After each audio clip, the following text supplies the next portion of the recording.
historische gebeurtenis die indertijd door ongeveer 1 miljard mensen via de televisie werd gevolgd. Apollo 11, 15 July 1969, Cape Kennedy, Florida.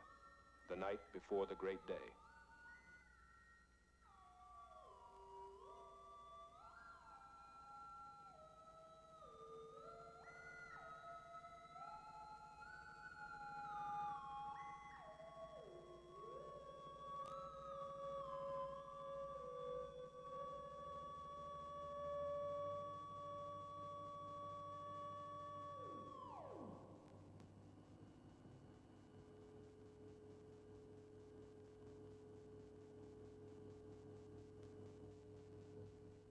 $6 million of machine, 36 stories tall. Nearly 10 years' work of 500,000 people.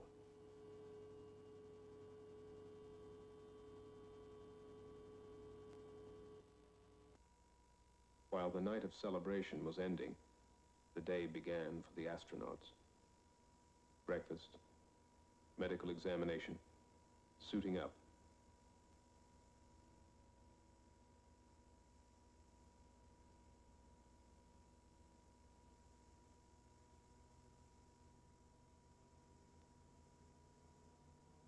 Neil Armstrong, Commander Apollo 11. Edwin Buzz Aldrin, Lunar Module Pilot. Michael Collins, Command Module Pilot.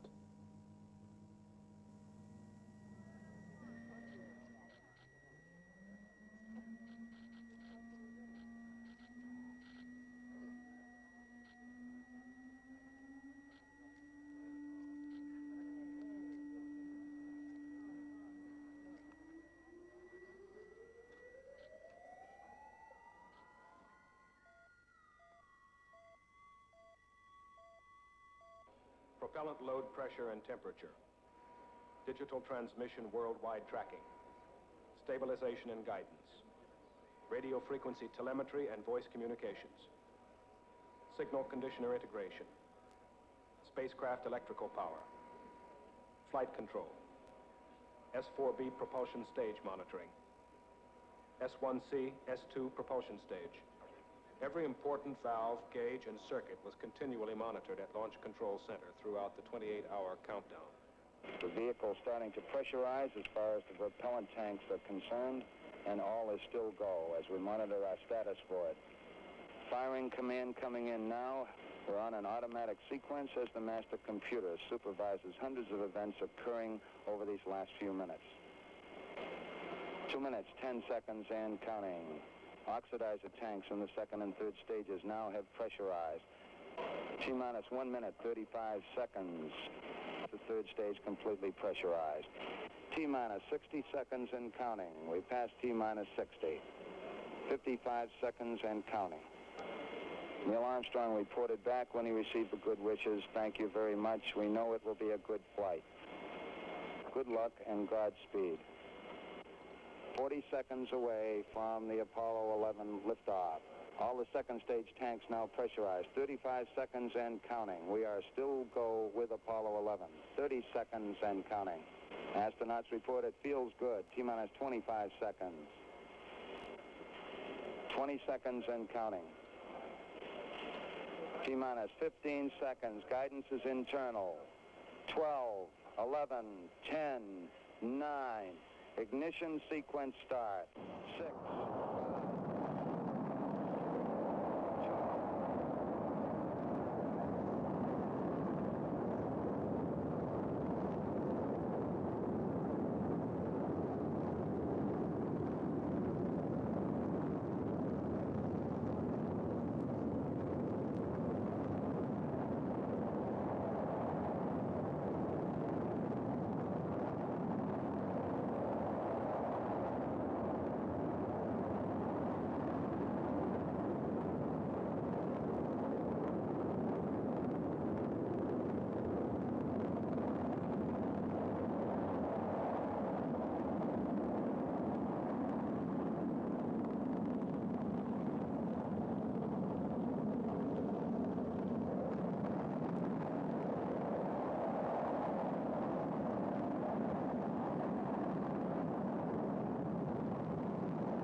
Houston, thrust is go. All engines, you're looking good.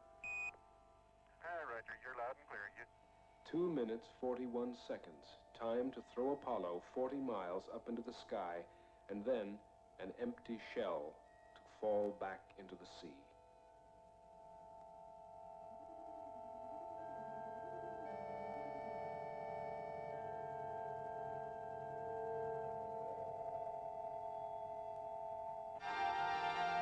We got skirt depth. Roger, we confirm skirt depth. Tower's gone. Roger, tower. Neil Armstrong confirming both the engine skirt separation and the launch escape tower separation.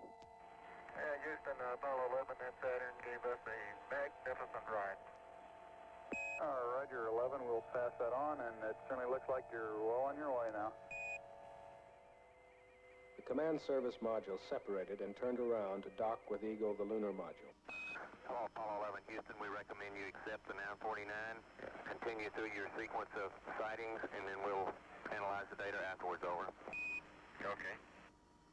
On board was a fourth brain, a small computer called Disky, which solved problems and helped with a long sequence of systems checks and data exchange with Earth.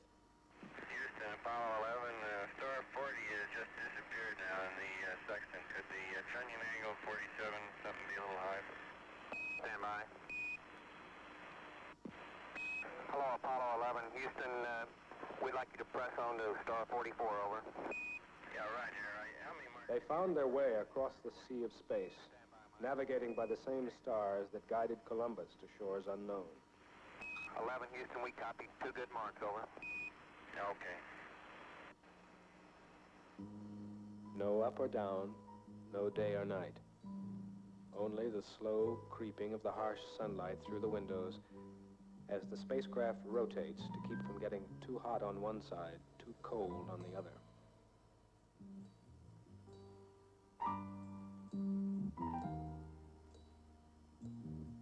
They carried with them the biological day of the Earthling. 3 meals, a snack or 2, 8 hours of sleep. Time to work, time to relax, time to reflect. 3 days, falling upward to the moon. Look down. Look down. That fragile bubble of life afloat on a sea of nothing. Spaceship Earth.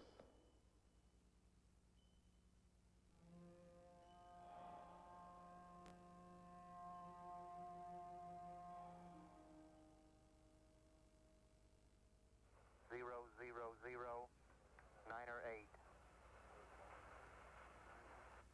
Plus, correction, 00572. Perigee plus 00085.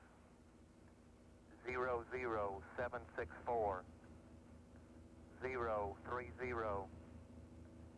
000. 2 9er 3.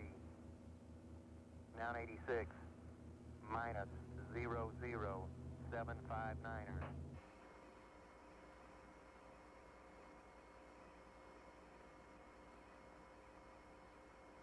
Eagle, Houston, we see you on the steerable. Over.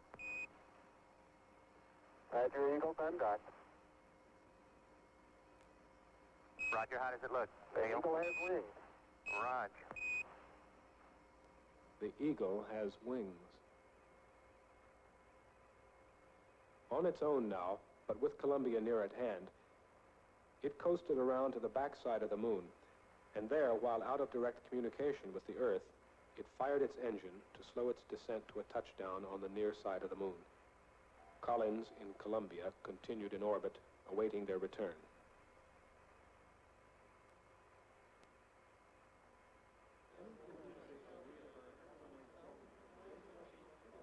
Okay, all flight controllers, go for landing. Retro. Go. Fido. Go. Guidance. Go. Control. Go. Telcom. Go. GNC. Go. Ecom. Go. Surgeon. Go. Capcom, we're go for landing. Altitude 4200. Houston, you're a go for landing. Over.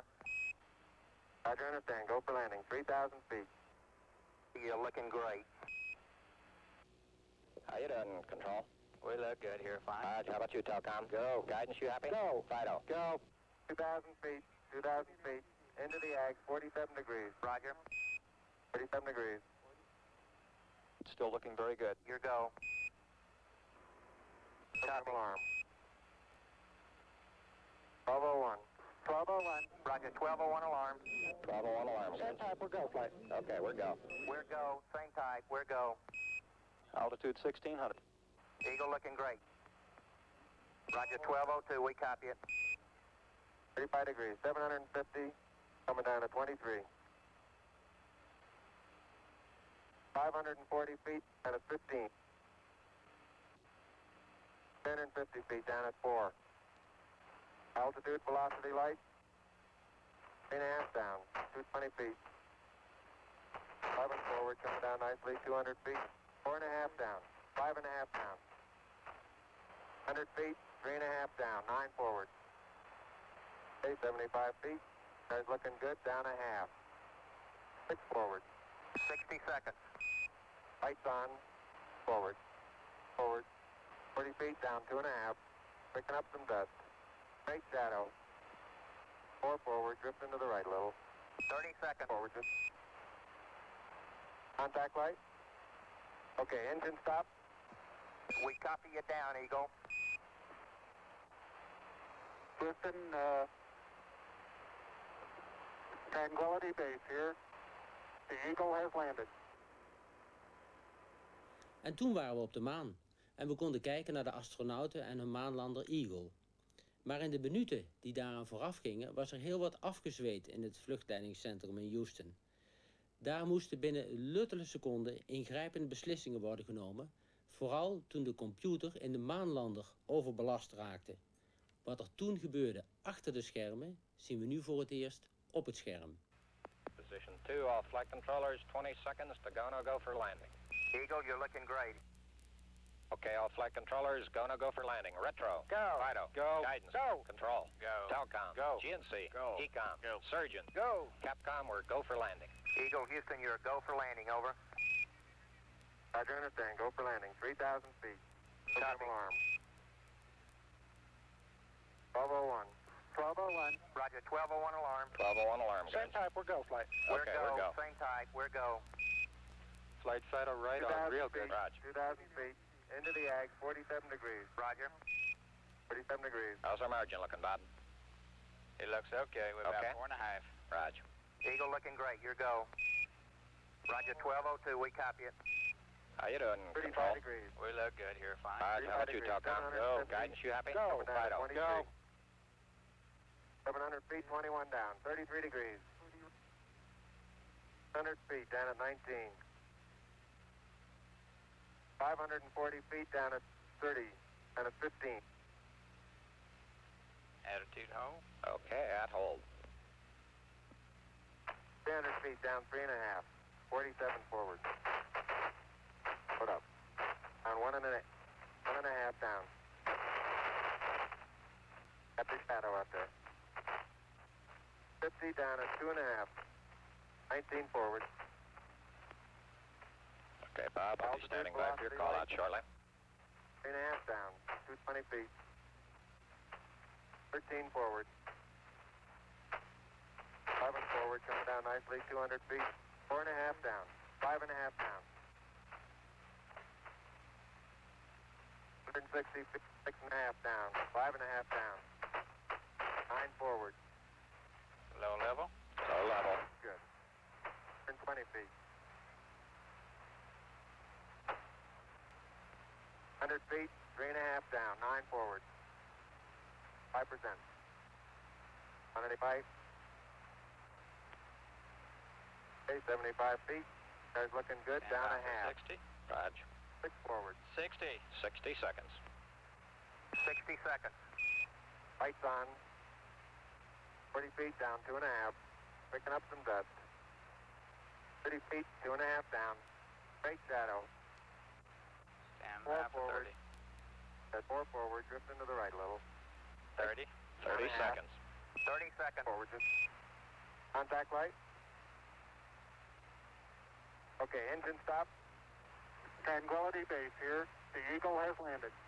Roger, Tranquility. We copy you on the ground. You got a bunch of guys about to turn blue. We're breathing again. Thanks a lot. 20 jaar na deze enerverende minuten spraken we in Houston met besturingsofficier Stephen Bales en met de man die nog altijd de leiding heeft van het vluchtleidingscentrum in Houston, Gene Kranz. Zij waren de mannen die besloten, ondanks de alarmkreten van de computer van de maanlander, door te gaan met de landing. The last 60 seconds prior to the landing was the most critical time for us because we had a number of problems with the computer. The computer was telling us that it had been given too much work to do and we didn't know why. We had to make decisions on that. I had to make decisions on that. We had indications we were running out of fuel. Other controllers in the room had to make decisions on that.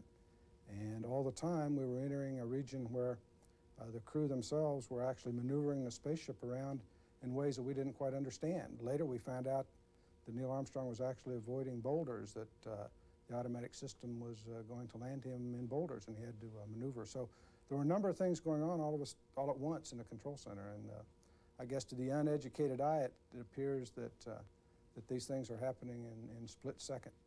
For us, actually, it seemed as if they were almost in slow motion because we'd trained over and over again to do these things. The only way that you can make decisions as fast as we made them in the lunar landing and as fast as we make them today in the shuttle program is to train. You simulate, you train, you put in your mind every possible thing you might think could go wrong. You talk with experts, you grill yourself every day, every minute. You have to think, if this happens, what am I going to do? Then you train with the flight controllers that you're going to work with, you train with the astronauts, and then the day that it really happens, you'll be ready. Now, when you watch the tape of the landing, it appears we're going just like that, bang, bang, bang. But to me, it was like I was going in slow motion because when we heard the announcement, we have a 12:01 alarm, it took us 8 seconds to answer the question. To you, that may seem a very short time. To us, that's an eternity. In the control center, if you get a question in a period like the landing on the moon and you don't answer it in 2 seconds, something's wrong. The computer warning light indications we had, there's 2 indications that we had. The first one was what they call a bailout alarm, where the computer's telling us it doesn't have enough time to do all of the work it should. The other one is where what we call a poodoo, or an alarm where the computer is going to go to halt and wait further instructions. We knew that as the computer got further and further behind its work, if we allowed that to happen, the program would eventually stop cycling, and we would have no alternative but to continue to try to make the descent in the abort system, which it wasn't designed to do, or actually abort the mission and come back up and re-rendezvous with the command and service module. We didn't see the deterioration in the overall performance of the LEM spacecraft. This was a very rapid decision that had to be made by Steve Bales, my guidance officer. And as long as the condition wasn't deteriorating, we elected to continue the descent. We had 7 flight controllers. We're all about 26 years old, and Gene Kranz may have been in his early 30s, so we were all fairly young. Anyone in that room could have had a problem during the landing, and we were a team. Turned out that I had to field the problem, and I was really glad it worked out well. But without that team, without all the people that brought the information into the control center, wouldn't have mattered. So I never think of myself as being an important person because it's a team. I think our team was very important. There were many questions that came up after the mission, that after we had seen the many warnings that the computer had given us, was it right to continue? And I believe it was right to continue, and I believe that's where the man has the responsibility to take a look at the machinery and the systems and make the decision and make the determination that he has more intelligence than the computer has, and therefore it is right to continue. What we were looking at, the computer was giving us a warning that said it was becoming overloaded. We were taking a look at all of the other functions the computer was doing, and we were able to determine it was still performing its guidance function, it was still performing its navigation function, it was still providing displays to the crewmen. So we could establish that even though the computer was becoming overloaded, it was still doing the job it had to do to get to the moon. The hardest part for me to prepare for was the landing, and I think for my fellow flight controllers also, because In a landing, you always had the chance that any moment you would have to stop the landing and take back off again and do a rendezvous right then and there. So anytime during the landing, you had to worry about all the problems about going on with the landing, but you also had to worry about all the problems with aborting and going back into orbit and trying to rendezvous. And they were myriad. And then you had to worry about what you were going to do once you touched down, and if you had a problem, say 2 minutes after touchdown, you would have to do an emergency liftoff. So the landing was much more difficult. We were concerned about several things when we landed on the surface.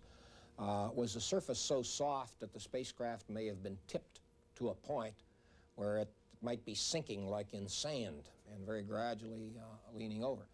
Another one was, had we, with the plume of the rocket engine from the descent engine, had we kicked up any debris or rocks that might have gone up and penetrated the undersurface, the underbelly of the LEM spacecraft, because it was very thin. It was almost like aluminum foil, the thickness of the protective materials underneath the engine systems. So we had to check into that. We had to make sure that all of the engine systems and the abort systems were properly safe. So it was in the process, we had to run a very quick assessment. Within about 45 seconds, we had to start a countdown and run a status check for a liftoff. Well, when the people in the viewing room cheered, I choked up, and I couldn't communicate across the loop, and I tried to communicate until finally, in just frustration, you know, I hit my arm on the console, and I broke the pencil I had in my hand and bruised my arm. After the fact, I took a look at it the next day, and I had actually bruised myself from the palm all the way to the elbow, and it hurt enough that I finally was able to unlock and get going again. There was no relief at all. It was worse because here we were on the moon. There was another problem after we landed. There were some systems that appeared to be overheating. There was a pressure building up in a line. I was responsible for the guidance systems. I thought we might have to take off in the next 5 minutes. I was racing around trying to get all the commands up to the computer in case it had to take off. We were trying desperately to figure out what had happened to the computer on the way down because we were going to need it to take back off. So it took at least 30 minutes before we could even relax a little bit. And once we relaxed, then we remembered 24 hours later we're going to have to use the same computer to take back off. We're going to have to do a lot of research into what went on. We're going to have to get prepared for the takeoff the next day. We didn't know exactly where we'd landed on the moon. That was going to be problems, and it gave us problems with navigation the next day. So it was just problems to sort out.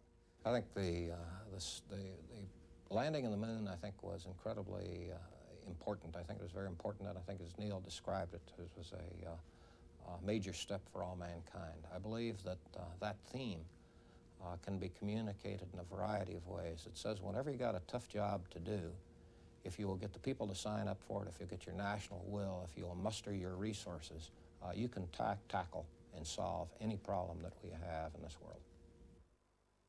Okay, Neil, we can see you coming down the ladder now. Hey, Neil, we can see you coming.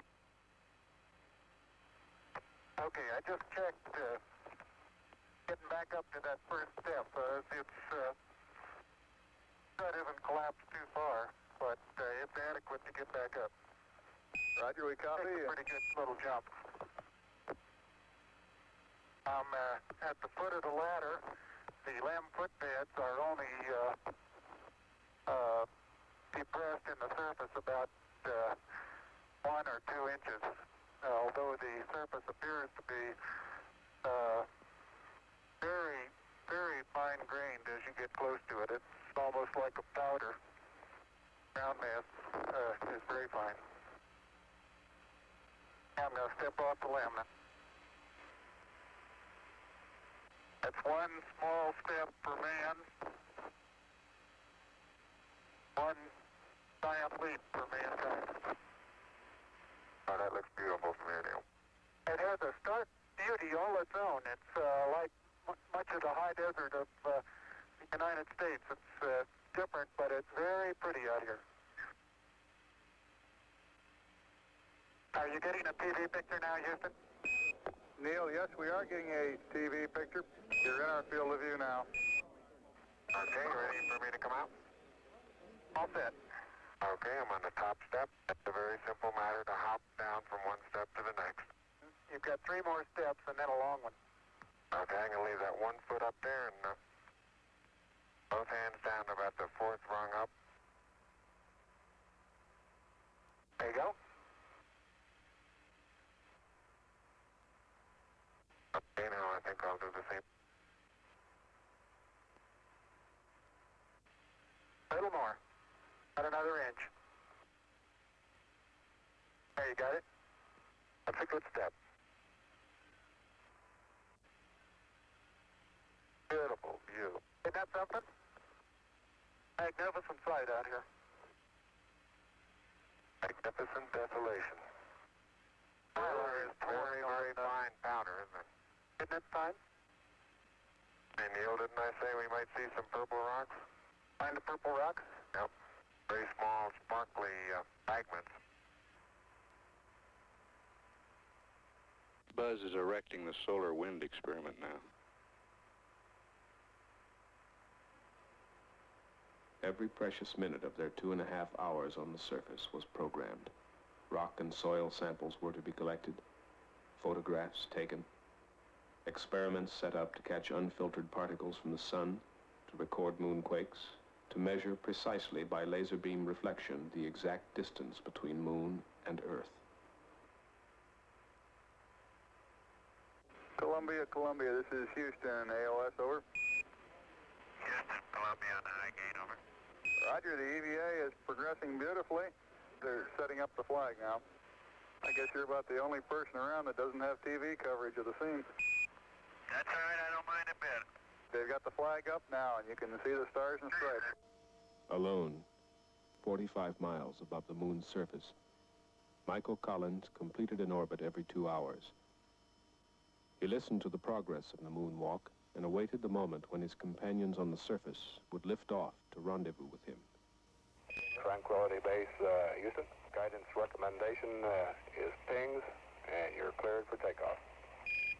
Roger, understand. We're number 1 on the runway. 7, 6, 5, work stage, engine arm ascent.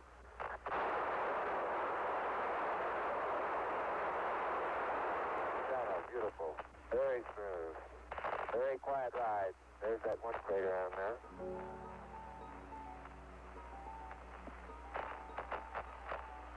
Thousand feet high, 80 feet per second vertical rise. Eagle Houston, you're looking good at 2. Ping, zags, and mid-spin all agree. I'm going right down US 1. Eagle Houston, going right down the track. Everything's great. Horizontal velocity approaching 2,500 feet per second. Roger. Some 120 miles to go until insertion.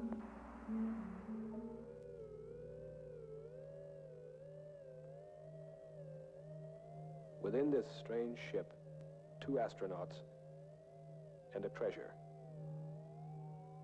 Triple-sealed vacuum boxes of rocks and soil from the surface of the moon.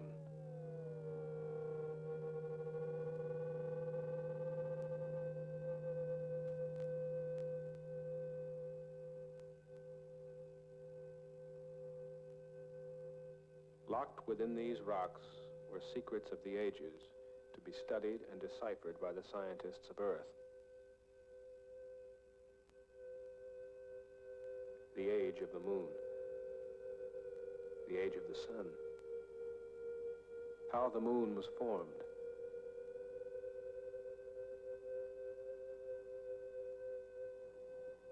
how life began. Was there ever life on the moon?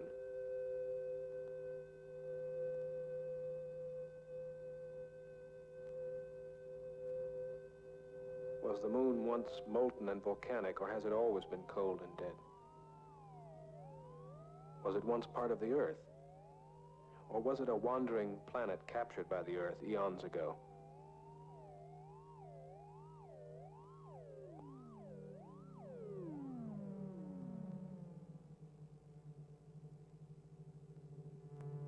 How hot was the sun 3 billion years ago?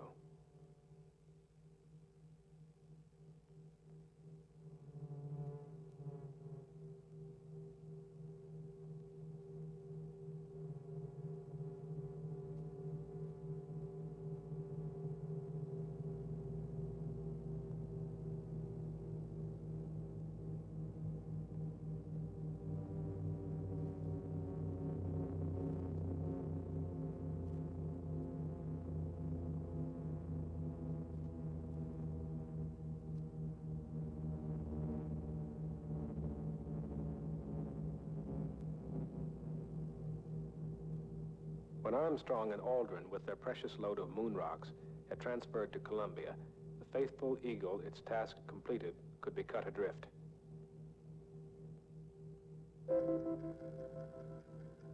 Columbia fired out of lunar orbit to begin its 3-day fall back to Earth, where the recovery fleet was waiting for its splashdown in the Pacific.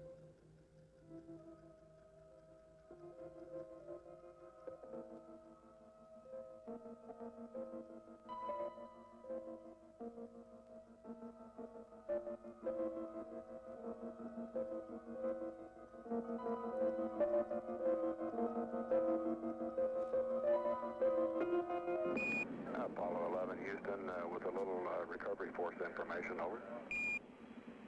Go ahead. Roger, the Hornet is on station, just far enough off the target point to keep from getting hit. Recovery 1, the choppers... July 24th, the Hornet was on station. Hornet reports a sonic boom a short time ago. Apollo 11, Houston, in the blind, Airbus has a visual contact. Apollo 11, Houston, through Araya, standing by. Over. Strokes.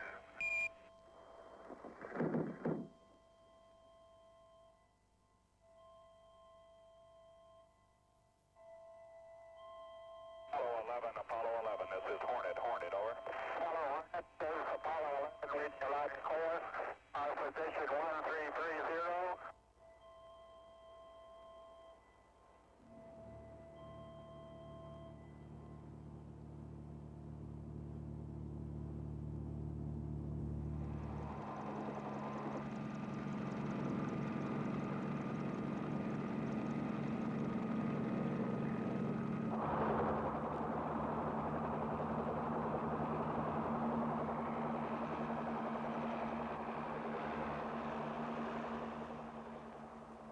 The President later expressed the nation's response to this historic mission.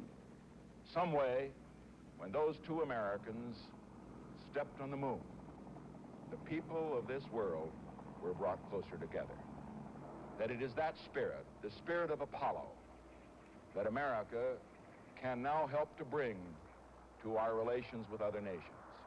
The spirit of Apollo transcends geographical barriers and political differences. It can bring the people of the world together in peace. To protect against any possible lunar contamination, the astronauts put on airtight special garments before coming aboard the rescue ship.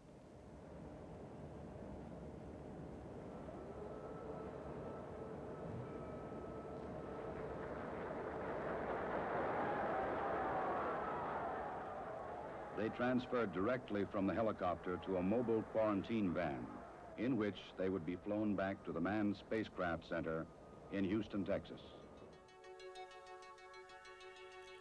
Terwijl de astronauten voor 3 weken letterlijk achter slot en grendel gingen, begonnen de deskundigen te kijken naar de belangrijkste oogst van de eerste bemande maanlanding.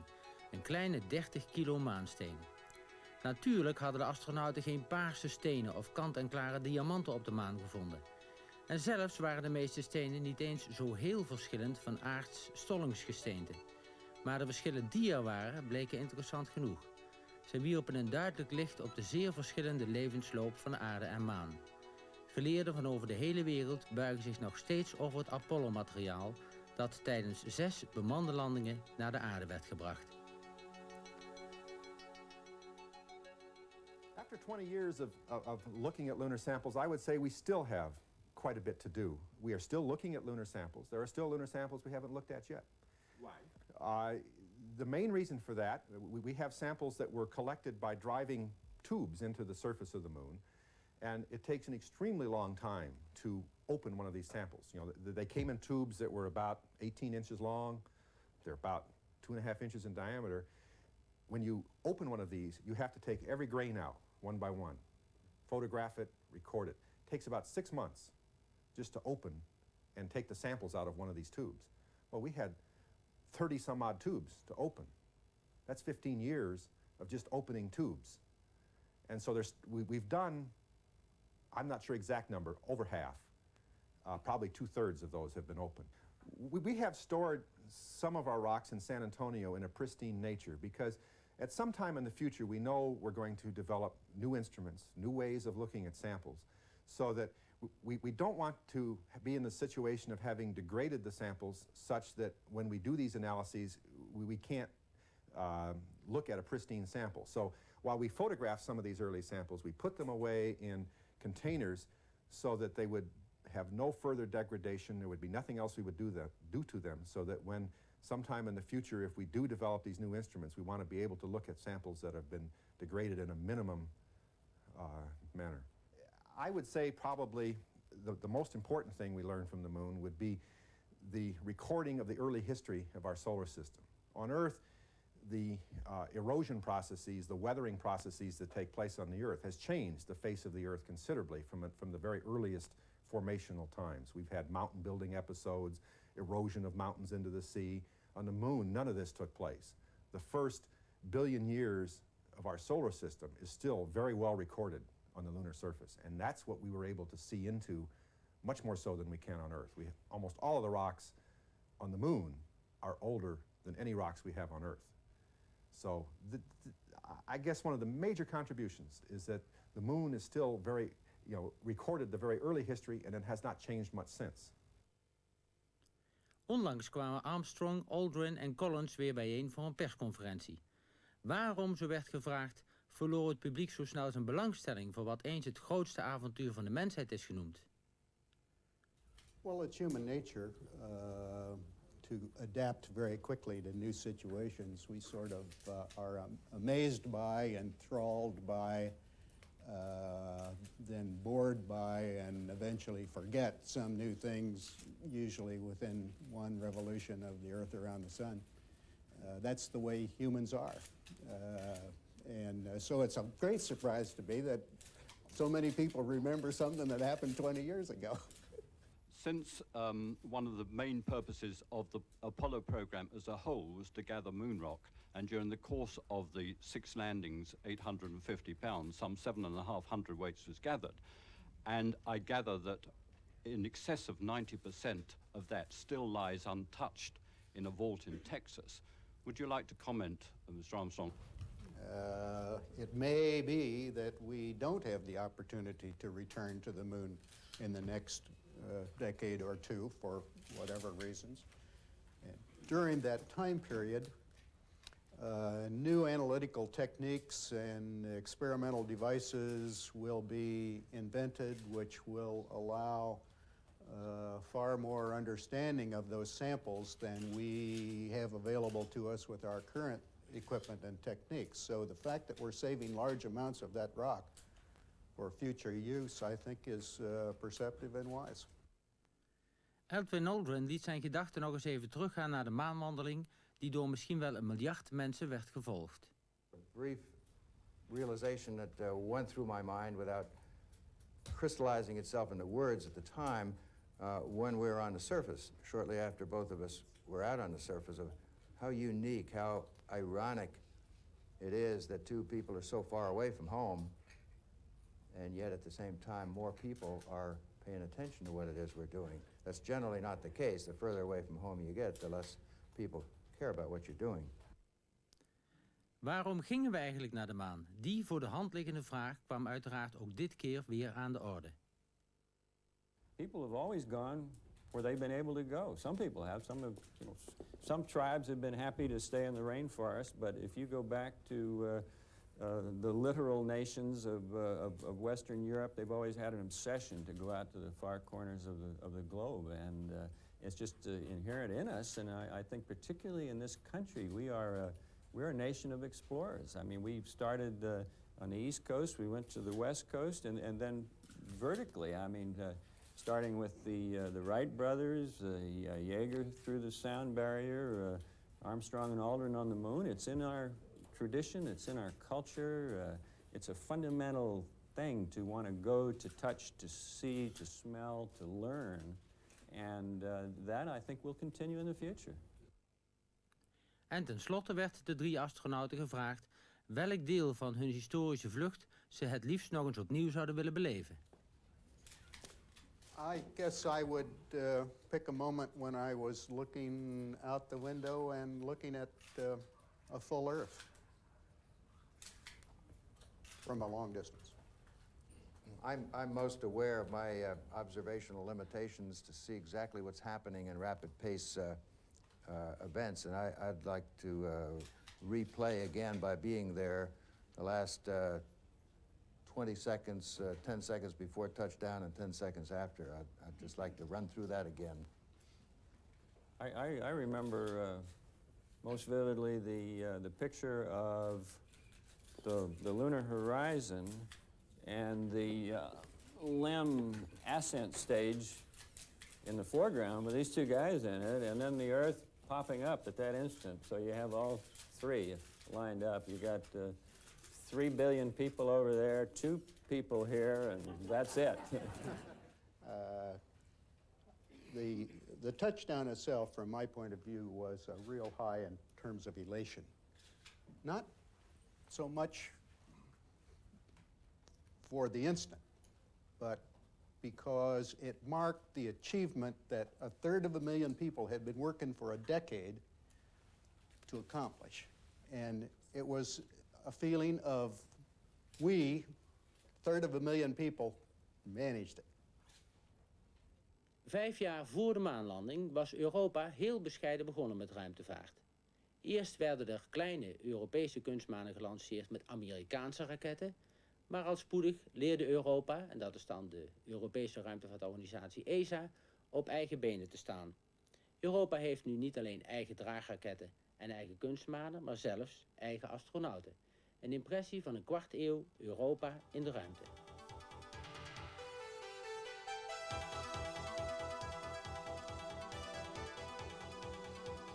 Europa lanceerde om te beginnen kleine wetenschappelijke satellieten die met behulp van een lichte, goedkope Amerikaanse scoutraket in de ruimte werden gebracht.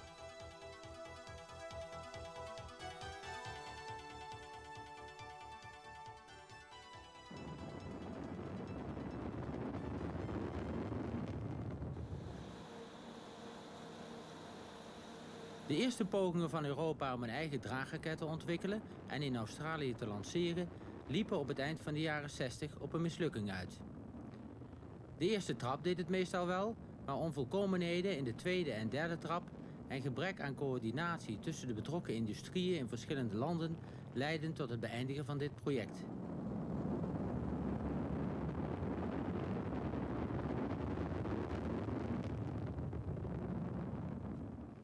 In Nederland verrees het voornaamste technologische centrum van de nu 13 landen omvattende ESA.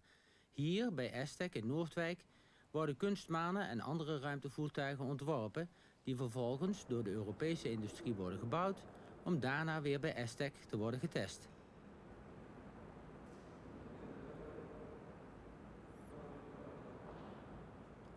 Het ESA-hoofdkwartier kwam in Parijs. In Darmstadt verrees het voornaamste vluchtleidingscentrum. En in Italië wordt alle verkregen informatie opgeslagen.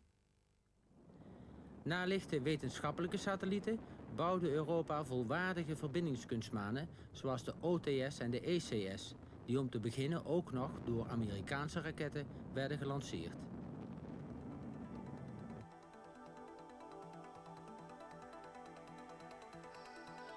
De succesvolle ECS-kunstmanen worden deels in Nederland gebouwd, namelijk door Fokker, die onder meer de uitvouwbare zonnepanelen vervaardigt.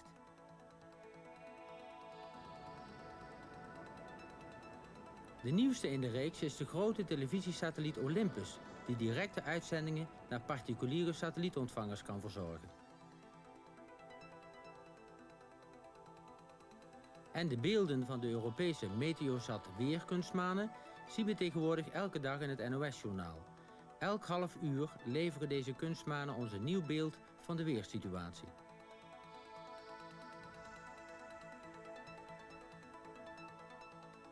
Een nieuwe Europese troef in de ruimte worden de milieusatellieten uit de ERS-serie, die zowel de zee als het land continu in de gaten gaan houden.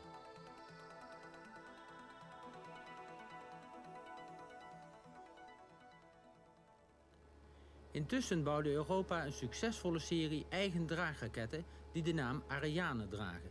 De Ariane wordt voornamelijk door Franse en Duitse industrieën gebouwd en vervolgens per boot en vrachtauto naar Frans-Guyana vervoerd om te worden gelanceerd. Vanaf de basis Kourou ging de eerste Ariane eind 1979 de ruimte in.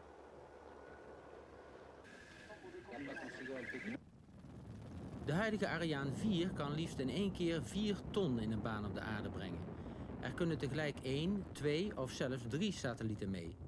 De Ariane wordt met veel succes verkocht voor het lanceren van voornamelijk communicatiesatellieten, niet alleen van ESA zelf, maar ook van landen en organisaties buiten Europa. De orderportefeuille blijft steeds met vele tientallen opdrachten gevuld. De Ariane wordt door een afzonderlijke commerciële organisatie op de markt gebracht, Arianespace.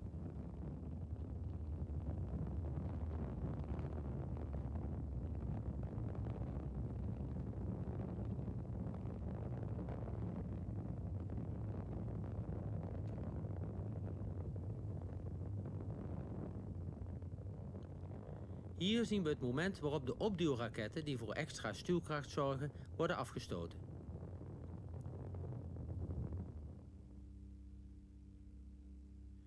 Een computeranimatie toont ons de diverse lanceerplaatsen op de basis Kourou en de ontwikkeling van de eerste versie, de Ariane 1, tot en met de huidige krachtige Ariane 4.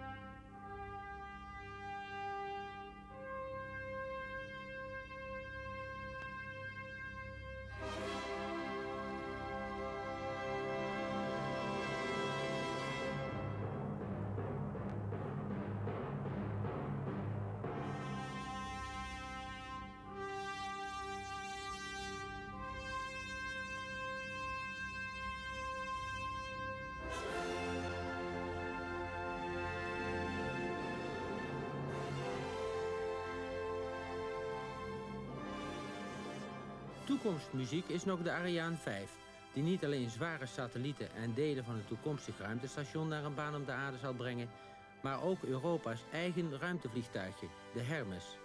Dat gebeurt tegen het einde van de jaren 90.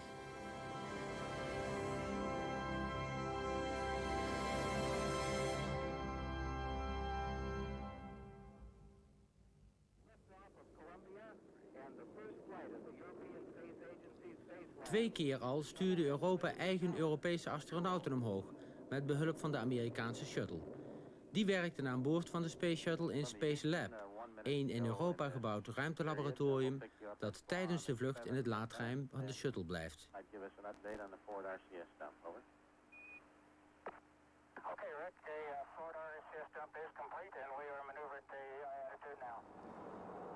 Wetenschappelijke ESA-kunstmanen, zoals de astronomische ExoSat, die röntgenstraling uit de ruimte registreerde, deden het prima.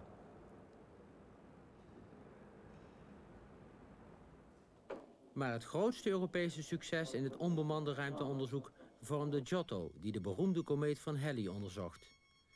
Giotto, die met een snelheid van 70 km per seconde dit befaamde hemellichaam passeerde, leverde ons unieke beelden van de kern van de komeet en van de materie die in de buurt van de zon door die kern wordt uitgestoten.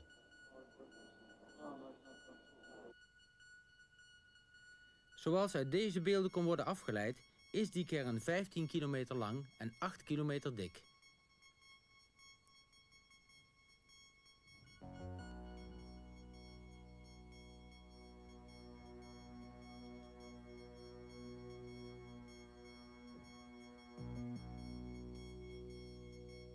Nieuwe ESA-ruimteverkenners staan op stapel, zoals Hipparcos, die 100.000 sterren in kaart gaat brengen, en Ulysses, die met name de polen van de zon gaat onderzoeken.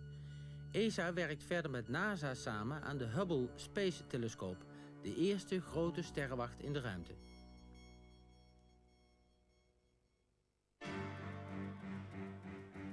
Maar het meest tot de verbeelding sprekend wordt ESA's toekomstige bijdrage aan de bemande ruimtevaart in de jaren 90 en daarna met het ruimtevliegtuig Hermes een eigen klein ruimtestation en een laboratoriummodule.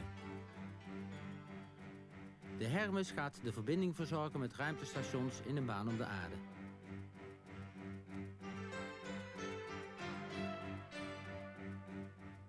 Het ruimtelaboratorium, een onderdeel van het zogenaamde Columbus-project, wordt Europa's bijdrage aan het Amerikaanse ruimtestation Freedom, dat voor het eind van deze eeuw moet verschijnen.